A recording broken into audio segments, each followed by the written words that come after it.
Like you were one of the people I was thinking, like, if you could like get into it. Ja, det var en country with Together, with his wife Shaletta, Alan has shared his love for meditation, drawing inspiration from the work of Bob Moore, and has dedicated himself to teaching others. From these rich and varied experiences, he has crafted an accessible method for experiencing flow, a state where one is completely present, alive, and in tune with the joy of life. Through this book, Alan invites us to tap into our own source of joy and insight. His work not only bridges ancient wisdom with modern practice, but also offers a practical guide to embracing the transformative power of flow, making it attainable for everyone. Please join me in welcoming Alan.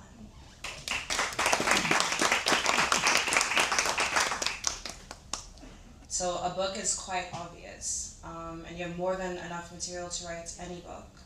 But I wanted to know what inspired you to write this particular book, and at this point in your life. Well, I've been thinking about this book for a long, long time. Actually, for such a long time, I was talking to Charlotte about it, and I kept on talking about my book, and she said, yeah, you're always talking about it, but nothing is happening. But then last year I had sickness. I was in hospital, and I had a near-death experience. And then in this experience I had some remarkable thoughts, and then I just kind of felt, now is the time. Now I want to do it. I want to get it on paper so it comes out. So after I got out of hospital, it took me 3 months to get it on paper. But I mean, that doesn't mean I started from scratch and got it in 3 months. I've been thinking about it for a long time, but then this experience just made it manifested now. Okay, thank you. So I guess to start, so that we're all on the same page, for someone who might be encountering the concept of flow for the first time, how would you describe it in everyday terms?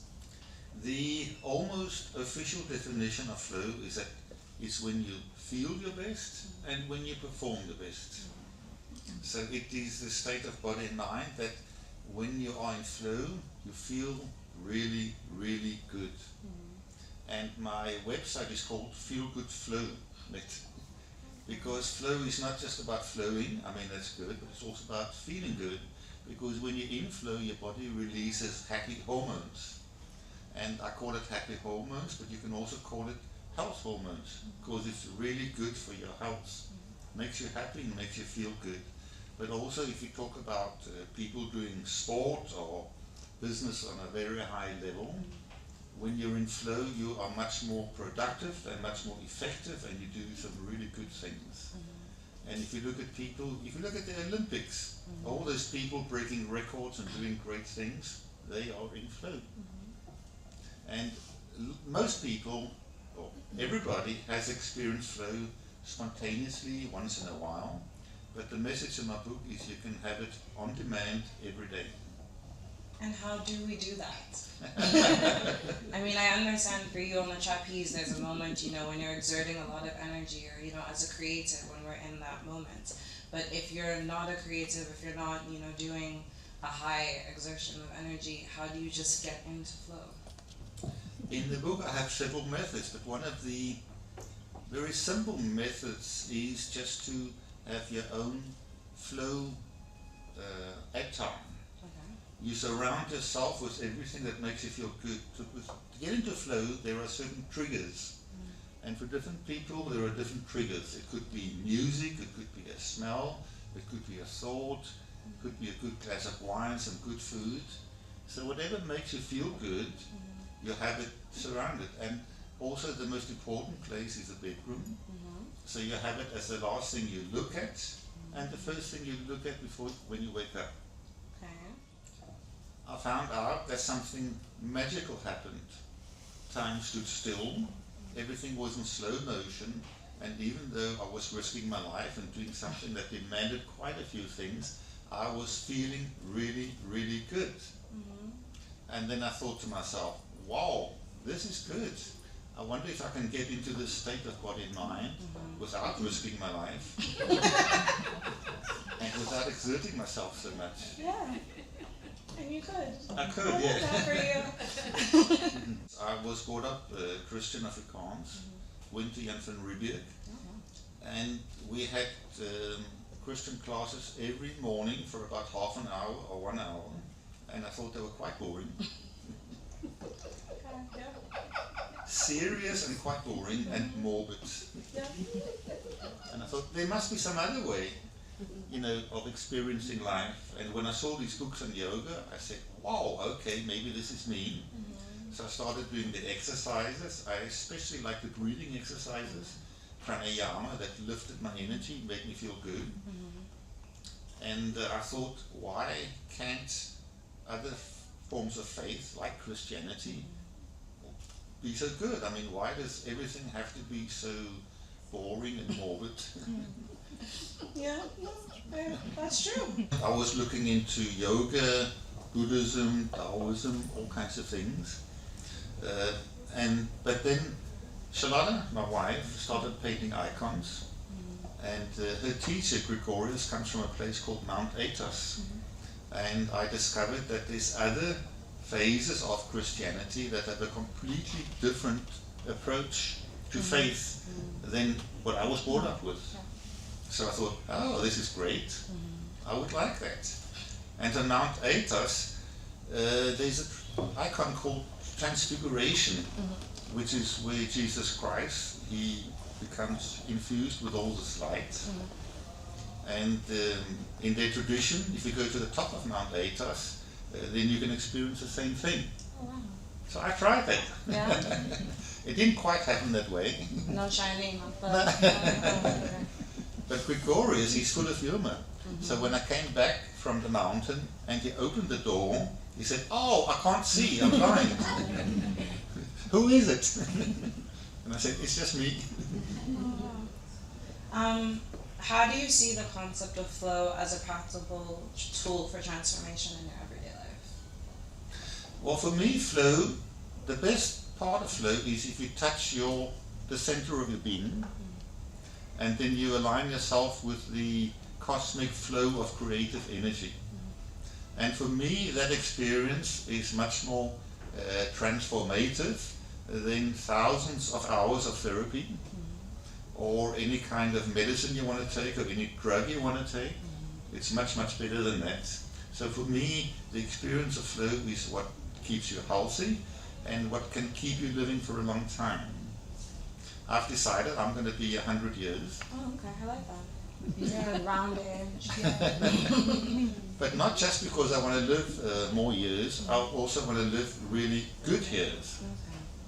And the happy hormones that are released when you are in flow also keeps you healthy and gives you a life of longevity and will really make you feel good until a good old age. When I die, or when I get to the point of transition, that's what I call it, then I want to get into the state of flow and just leave this dimension and go somewhere else. I have no idea where I'm going to. Okay. But Let us know when you get there. But what also happened to me in the near-death experience was I got so much energy. So I thought, okay, so this is what it feels like. And that's completely removed any fear of death that I might have had. So I think it's going to be a good experience. Do you find that you struggle, or have you ever struggled with coming in and out of flow? So when there's moments when you do get pulled away, how do you pull yourself back in? It depends very much on how you start the day. There's a section in my book which I call Waking Up in Alpha. Alpha is a state of mind when you have alpha brain waves, that's about 10 hertz. It's in between being asleep and waking fully up. And when I wake up like that, I'm about 5-10 minutes in that state, and then I feel really, really good. I think about what I'm going to do in the day, so I take my flow experience from that into my day. And that really influences how I can handle the day. One of my favorite parts of the book actually are the poems at the beginning of the chapters. Have you always been drawn to poetry, and can we expect to see more of your poetic work, perhaps in an anthology in the future? Oh, absolutely.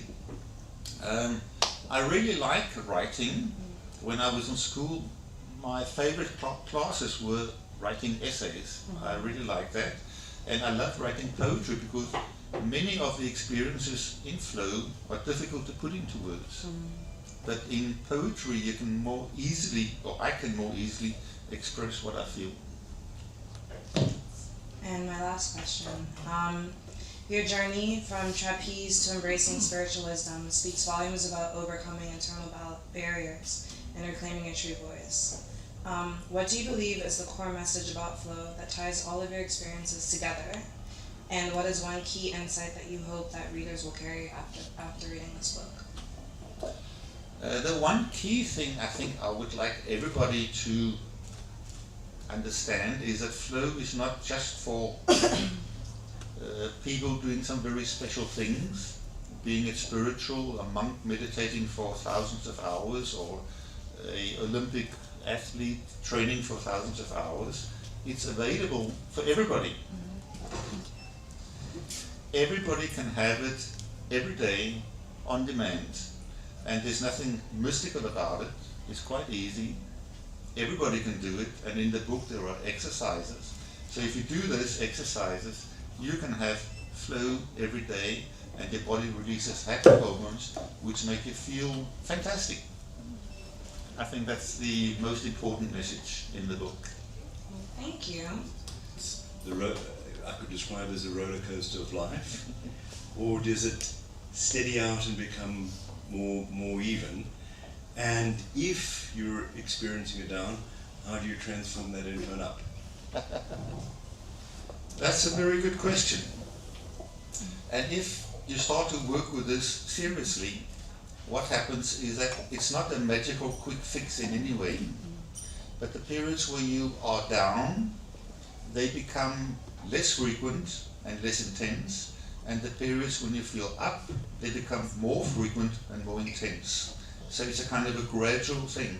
So instead of looking at it like this, you can see a kind of steady upward scale. And I want to write a book especially about the Enneagram. I'm thinking of actually writing 3 books about the Enneagram: the heart type, the mental type, and the body type. Because what's important for the types is that there are different things that trigger flow. So for the various types, it takes, okay, what do I do to trigger flow? For some people it's music, for other people it's sports, for some people it's nature, for some people it's being intimate, for some people it's praying. It's completely different, and for all those types there are different things. So that's going to be a part of my future books. Yay! So you mentioned that in the book you had exercises, and I'm wondering, I don't know, I haven't read the book, so, but I'm wondering, is there an exercise that you can try on us, or help us try, or guide us through right now, so we have a taste of, like a taste test? I'm glad you asked that question. Yes, I do. Oh, yeah. So when we finish with the questions here, we will do an exercise together, which I will guide, so that you can feel the experience, not only of flow, but how easy it is to release these happy hormones on demand. How good can you get in flow? If I exercise and I don't do it for a couple of weeks and I have to start all over again, is that the same with flow, or it's better if I practice every day, or what is it? It's much, much better if you practice every day. If you practice every day, it will take a few minutes. It's that easy, it's that quick. But I mean, if you have not done anything and you've been kind of in a not good state for a few days, and then you say, oh, now I want to get into flow, then it's more difficult. But if you do it every day, especially if you start off with being in flow every day, then it becomes much easier. It's kind of like your body recognizes a state, and then that state becomes your default state. your normal states. So that when you become stressed, you will feel, oh, this is not good, I want to get back into my flow states. And like Nyanisa was saying before, if you have this in mind, then you can sometimes feel more easily, now I'm not in flow, something is wrong, you know, I'm getting stressed, I'm getting irritated, I want to get back into flow. So, Thank you. You had mentioned starting off in your practice in the circus, and the difficult things you were doing helped you get into flow, and you wanted to take that into the next thing. How long did it take you to take it into the next thing? well, I started, like I said, when I was 10 years old. Now I'm 71. So I've been working on it. But I mean, when I really started working on this in earnest is when I met Charlotte, my wife, because we've been teaching meditation together now for about 30 years. And the fact that we teach together and we have this communication together and we can share it together has really meant a lot to my progress. Okay, thank you. In your life where you felt like flow was very difficult, whether it be focusing on a certain area in your life or a specific career path, and it was just not gelling.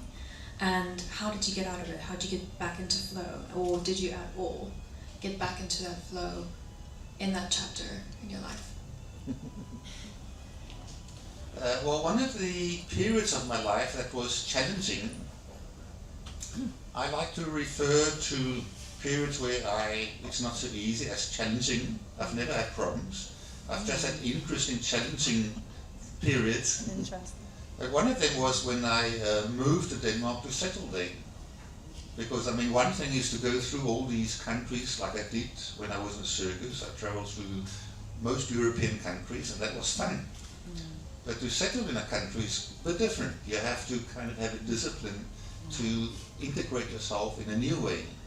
So I had to learn a whole new set of rules.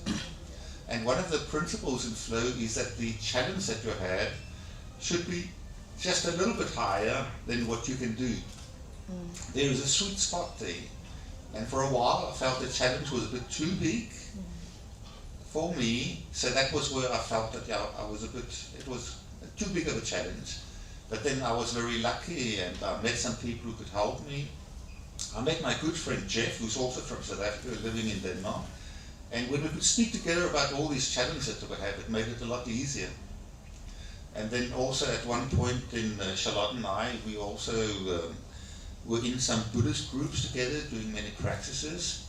And we also, because Charlotte painting icons, we pray a lot and do many things like that. So that really helps me to get into flow. So at one point I learned, okay, this is what triggers me to get into a good flow state. And okay, this is what triggers me so I'm not in a good flow state, like Nyanisa was saying. So when you recognize those triggers, it's much easier to determine what you want to do. And it depends all on how your brain interprets or understands what's happening around you. I've got an example. If I feel a tap on my arm, if I'm madly in love, I think, okay, something's good's going to happen, and I get happy. If I'm a prisoner of war, and I feel a tap on my arm, I say, uh-oh, something bad is going to happen, and I feel terrible. Same tap, same electrical impulse, but my brain understands it differently. So it's how you tackle the problem. And one of the things that inspired me was what your grandfather, Archdeacon Tutu, wrote in one of his books, because we all have to drive in traffic. Traffic can sometimes be terrible. And how do we get past that irritation? So in his book he writes that when he gets irritated, he said, God bless that idiot. So then he's being true to his Christian principles. He's expressing his anger and irritation, but he's not wanting anything bad to happen to that idiot. God bless them. So it's a mental discipline. How you tackle the problem, if you think of it. I mean, if you have a difficult situation, you can also say to yourself, wow, how fortunate I am to have this difficult situation. Now I can learn to deal with it in a better way. Gaan lekker ein. Breathing slowly, deeply, rhythmically, taking a deep breath, holding your breath for 2 seconds, and then saying a sound. It's like if you have a mirror or a glass and you just want to get it clean, that kind of sound. And then you laugh a bit. I'm just going to show it, me, and then afterwards we can do it together.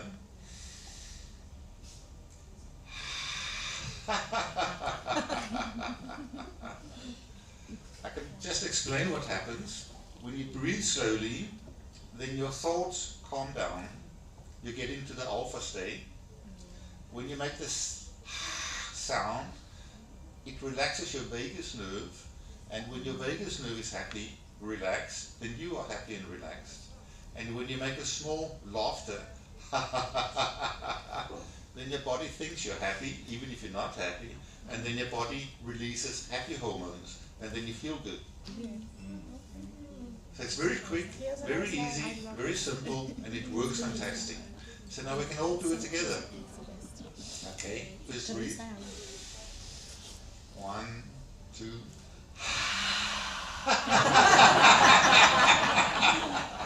Again. 1, 2.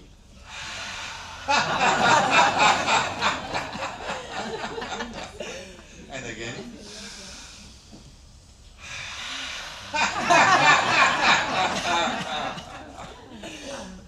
Very good, you're good pupils. And this exercise is in the book, and there are many other exercises in the book, so you can quickly, effectively change your mood and your level of happiness. So, Thank you. Thank you. Can you maybe say that if anybody would like to come there? Okay. We could.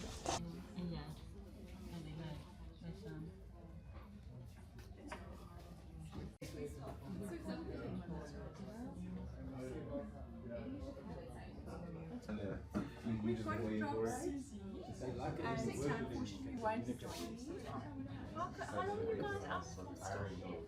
Leave on the 14th. Friday.